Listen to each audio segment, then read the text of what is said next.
నమస్తే, welcome to మనం TV. నేను మీ ప్రియాంకారావు. ఈ రోజు మనతో పాటు సీనియర్ జర్నలిస్ట్ లలిత్ కుమార్ గారు ఉన్నారు. వారితో మాట్లాడదాం. నమస్కారం సార్. నమస్తే Priyanka. Sir, Perni Nani press meet పెట్టారు. 2వ తారీఖు లోపల నన్ను అరెస్ట్ చేయాలని చూస్తున్నారు, నా భార్యను కూడా అరెస్ట్ చేయాలని చూస్తున్నారు.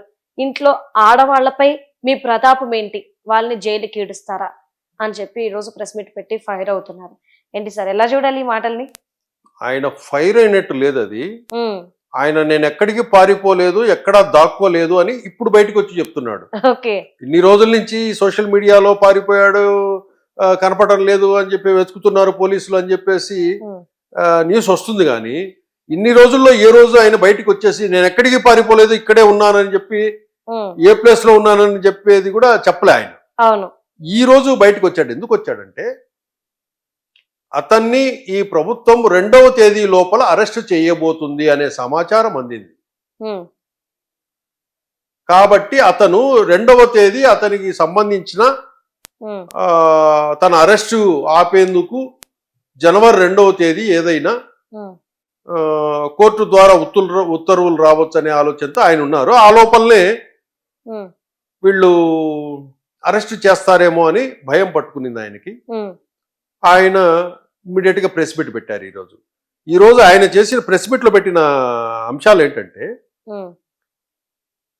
ఆయన భార్య పేరు మీద, జయసుధ అనే పేరు మీద ఆ గోడౌన్ ఉంది. ఆ గోడౌన్ సివిల్ సప్లైస్ వాళ్లకు రెంట్కి ఇచ్చారు. ఆ గోడౌన్ లో బియ్యం మాయమయ్యాయి. ఆయనే మాజీ మంత్రిగా చేశారు, ప్లస్ ఎమ్మెల్యే. అది మా తప్పేం లేదు అనేసి ఆయన అంటాడు. సివిల్ సప్లైస్ వాళ్ళు ఇచ్చిన ఆ ఎంక్వైరీ డీటెయిల్స్ ప్రకారమే వీళ్ళు కేసు ఫైల్ చేస్తా ఉన్నారు. ఇప్పుడు ఎవరైతే గోడౌన్ ఉందో ఆ గోడౌన్ లో ప్రాపర్టీ పోయినప్పుడు ఆ అధికారులు, సివిల్ సప్లైస్ అధికారులకు ఆ ప్రమేయం లేనప్పుడు అధికారులేమో బియ్యం అక్కడ పెట్టారు, కానీ ఆ గోడౌన్ లో బియ్యం మాయమైనాయి. అప్పుడు ఎవరు పూచి తీసుకోవాలి? అవి కొట్టేసింది సివిల్ సప్లైస్ అధికారులు అయినా ఉండాలి, లేదా గోడౌన్ యజమాని అయినా ఉండాలి. కాకపోతే ఇక్కడ సివిల్ సప్లైస్ వాళ్ళు ఏం చేశారు, వాళ్ళ రికార్డ్స్ లో ప్రకారం అక్కడ భద్రపరిచిన బియ్యం ఏమిటి అనేది వాళ్ళ రికార్డ్స్ లో ఉంది. తను మాయమైన దానికి సంబంధించి ఈ ఎంక్వైరీ జరుగుతా ఉంది. వాళ్ళ మిస్సెస్ ని పేరు మీద ఉంది కాబట్టి వాళ్ళు ఆమె భార్య పేరు మీద కేసు ఫైల్ చేస్తారు. ఇది ఇప్పుడు ఆయన ఏమంటున్నాడంటే, విచారణ జరుగుతుందో నేను ఎక్కడికి పారిపోలేదు అనే చెప్పారు. అద్దె కోసమే గోడౌన్ కట్టుకున్నాం. గోడౌన్లు ఎన్నో ఉండంగా సివిల్ సప్లైస్ అధికారులు మీ గోడౌనే ఎందుకు తీసుకున్నారు? అంతే కదా. అంటే అప్పట్లో మీరు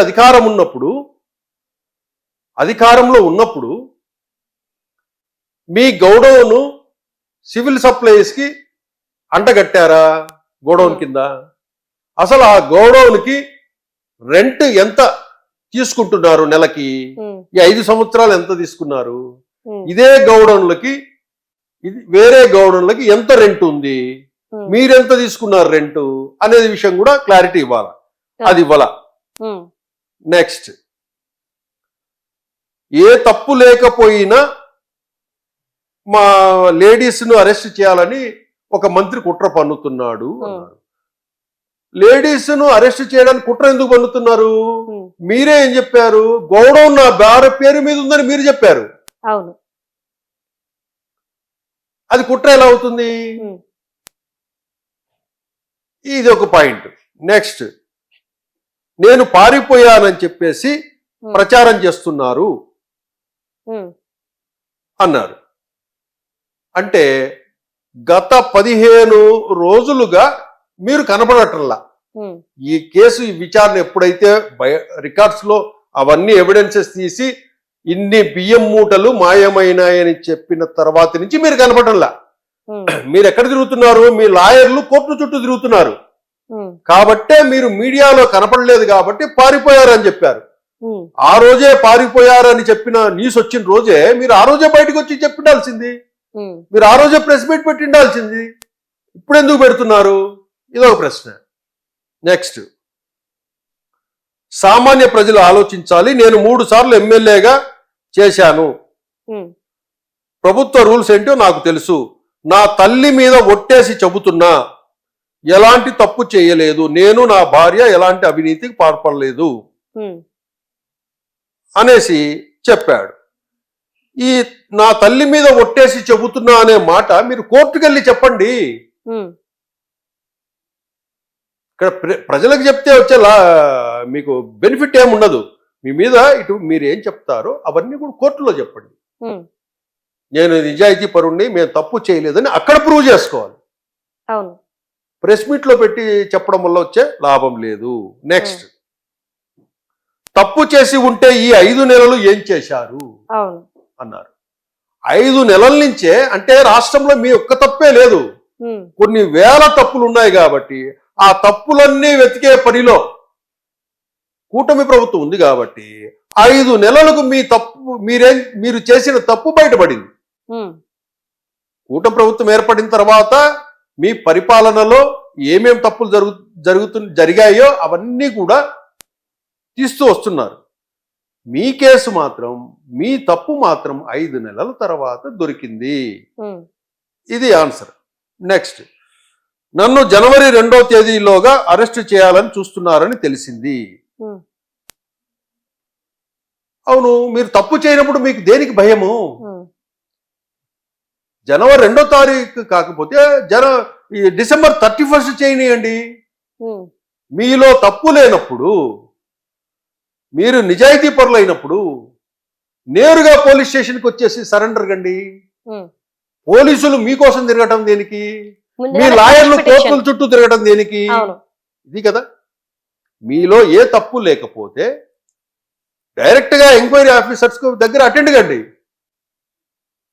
పోలీసు వాళ్ళ దగ్గర అటెండ్ కండి. మీరేమో తప్పించుకు తిరుగుతారు, మీ లాయర్లేమో కోర్టుల చుట్టూ తిరుగుతారు. దీనికి సమాధానం చెప్పాలి. నెక్స్ట్, నా దగ్గర 5,000 కోట్లు ఉన్నాయని అసత్య ప్రచారం చేస్తున్నారు. నా దగ్గరే అంత డబ్బు ఉంటే సీజ్ చేసుకోండి అని పేర్ని నాని గారు ప్రెస్ మీట్ లో అన్నారు. సరే, 5,000 కోట్లు ఉన్నాయని ప్రచారం చేస్తున్నారు. పోనీ మీ దగ్గర ఎన్ని వేల కోట్లు ఉన్నాయో చెప్పండి. రే బాబు, మీరు 5,000 కోట్లు లేవురా నా దగ్గర 2,000 కోట్లు ఉన్నాయి, నా దగ్గర 3,000 కోట్లు ఉన్నాయి, మీరు తప్పు చెప్తున్నారు, నా దగ్గర ఉండేది ఇది అని చెప్పొచ్చు కదా. లేదుగా, అది చెప్పడం లేదు. ఇప్పుడు ఆయన దగ్గర 5,000 కోట్లు ఉన్నాయని ప్రచారం జరుగుతుందన్నారు. 5 కాదండి, 2 అండి, 5 కాదండి, 3,000 కోట్లు అండి అని చెప్పండి. లేకపోతే నా దగ్గర ఏమీ లేదండి అని చెప్పండి. నా దగ్గర ₹1 డబ్బులు లేవండి, నేను సున్నాలో ఉన్నానండి అని చెప్పండి. దీనికి క్లారిటీ ఇవ్వాలి. మీరు సచ్చిరులను నిరూపించుకోవాలంటే మీరు ఏదైతే సోషల్ మీడియాలో ప్రచారం జరుగుతుంది, వీళ్ళంతా ఇది చేస్తున్నారు అనే వీటికంతా పోలీస్ స్టాప్ పెట్టాలంటే మీ మీద వచ్చిన ఏదైతే ఆరోపణలు కానివ్వండి, అది సాక్ష్యాధారాలతో కేసులు కానివ్వండి, వాటికి మీరు చిత్తశుద్ధి నిరూపించుకోవాలంటే డైరెక్ట్ మీరు మీ మిస్సెస్ అటెండ్ కండి. సార్, అంటే ఈ రోజు ఇదొక్క టాపిక్ కాదు, మరొక మాట కూడా, అంటే కూటమి ప్రభుత్వంపై చాలా పెద్ద నింద వేశారు. హోమ్ మినిస్టర్ అనిత గారు తన భార్యను అరెస్ట్ చేయాలని చెప్పేసి 2 సార్లు చంద్రబాబు నాయుడు గారిని కలిస్తే చంద్రబాబు నాయుడు గారు వెళ్తూ ఆడపిల్లల మీద ఏంటమ్మా నీ ప్రతాపం, ఇంట్లో ఆడవాళ్ళని కదిలించకండి, మీరు ఏమైనా చేయాలనుకున్నా అరెస్ట్ చేయాలనుకుంటారా, పేర్ని నానిని ఆయన కొడుకుని అరెస్ట్ చేసుకోండి, మీకు కక్ష ఉందా, కక్ష సాధింపులు వాళ్ళిద్దరి మీద చూడండి అని చెప్పేసి అంటూ వెళ్ళిపోయారు. దీనికి సాక్ష్యం అక్కడున్న ఎమ్మెల్యేలు, అధికారులు, సెక్యూరిటీ గార్డులు అని చెప్పేసి ఆయన చెప్పాడు ప్రెస్ మీట్ లో. రాంగ్ ఇన్ఫర్మేషన్ ఇది. ఎవరు కూడా కేసులో ఉంటే లేడీస్ కాబట్టి వదిలేయండి అన్నారు ఎవరు. అతను ఒక సీఎం హోదాలో ఉన్నాడు. మీకు ఎంక్వైరీలో ఏదైతే దానికి మీ దగ్గర ఉన్న సాక్ష్యాధారాలు ఉన్నాయో వాటి మీద మీ ప్రాసెస్ లో మీరు యాక్షన్ తీసుకోండి అని చెప్తారే గాని ఆమె ఏమి చెప్పింటుంది, ఈ కేసులో అండి గౌడన్ ఓనరు పేర్ని నాని గారి మిస్సెస్ అండి జయసుధ అనే పేరు మీద ఉందండి, ఇప్పుడు ఆమెను కూడా మనం ఈ కేసులో అరెస్ట్ చేయాల్సి ఉంటుంది అని చెప్పింటుంది. ఎందుకంటే ఫస్ట్ ఇన్ఫర్మేషన్ ఇవ్వడానికి. ఇవ్వాలి కాబట్టి. ఏమి ఆమెను తప్పించండి అని చెప్పి ఏ ముఖ్యమంత్రి చెప్పరు అని చెబుతున్నారు అనేసి అంటారు. పోలీసుల దగ్గర కంప్లీట్ ఇన్ఫర్మేషన్ ఉంటుంది. ఇప్పుడు ఇదే పేర్ని నాని గారు ఇక్కడ ప్రెస్ మీట్ లోకి వచ్చి చెప్పారు కదా కూర్చొని, మీ తప్పు లేకపోతే హోమ్ మినిస్టర్ దగ్గరికి వెళ్ళండి, మీరు ఫస్ట్ అనిత గారి దగ్గరికి వెళ్ళండి, ఆవిడ మీద కూర్చోండి ఆమె దగ్గర. ఏమమ్మా మేమేం తప్పు చేశాము చూపించండి, మేము చేసిన తప్పులు అంటే కనుక వాళ్ళు ఎవిడెన్సెస్ మీ ముందు పెడతారు, దానికి సమాధానం చెప్పండి అంతే. అది కదా క్లారిటీ చేసుకోవాల్సింది. ఇక్కడ చంద్రబాబు నాయుడు అనే వ్యక్తి ఒక సీఎం గా లేడీస్ కాబట్టి వదిలేండి అంటే, లేడీస్ దొంగతనాలు చేస్తే, చీటింగ్ చేస్తే, మోసాలు దొంగతనాలు ఇవన్నీ చేస్తే వదిలేయమని ఎవరన్నా సీఎం చెప్తారా? చెప్పరు కదా. అది ఏదో కల్పిత కథలు ఆమెకు చెప్పారు. ఎవరైనా ఇన్ఫర్మేషన్, ఒక మాజీ మంత్రి వైసీపీలో కీలకమైన వ్యక్తి, వాళ్ళు ఈ స్కామ్ లో ఉన్నారు, ఈ ఫ్రాడ్ చేశారు, మన దగ్గర సాక్ష్యాధారాలు ఉన్నాయండి, వీళ్ళని అరెస్ట్ చేయబోతున్నాము అనేసి చెప్పింటుంది ఇన్ఫర్మేషన్ సీఎంకి. సీఎం ఏం చెప్తాడు? యాజ్ పర్ రూల్స్ ప్రకారం, చట్ట ప్రకారం మీరు ప్రొసీడ్ కండి అని చెప్తారు అంతే. లేడీస్ కాబట్టి వదిలేయండి, అబ్బాయి చిన్న పిల్లోడు కాబట్టి వదిలేయండి, ఇట్లాంటి ఎవరు సీఎంలు చెప్పరు. అంటే కావాలని ఇక్కడ ప్రచారం చేస్తున్నాడు పేర్ని నాని, బురద జల్లే ప్రయత్నం. బురద జల్లడం కాదు, అది ఆత్మరక్షణ కోసం. ఇప్పుడు వాళ్ళ కనీసము వాళ్ళ మిస్సెస్ తప్పించాలని. అంటే మా మిస్సెస్ ను ఇప్పుడు ఒక బియ్యం దొంగతనం చేశానంటే, భార్యాభర్త చూడండి రా, ఈ పేదలకు వచ్చే బియ్యం దొంగతనం చేశారని సమాజంలో చీ కొడతారు. కాబట్టి మేము తప్పు చేయలేదు, నా భార్య అసలు తప్పు చేయలేదు, అన్యాయంగా కక్ష కట్టి మమ్మల్ని ఇద్దరిని అరెస్ట్ చేస్తున్నారు అని చెప్పుకోవడానికి. రేపు జైలుకి వెళ్ళినప్పుడు కూడా ఎలా ఉంటుంది పరిస్థితి? పేర్ని నాని గారి ఇప్పుడు ప్రెస్ మీట్ దాని ప్రకారము, జైలుకి వెళ్ళినా కూడా మా మిసెస్ ఒక బ్యారెక్ లేక పంపించారు, నన్ను ఒక బ్యారెక్ లేక పంపించారు, మమ్మల్ని అక్కడ కూడా కలిసి ఉండనివ్వలేదు అని కూడా చెప్తాడేమో.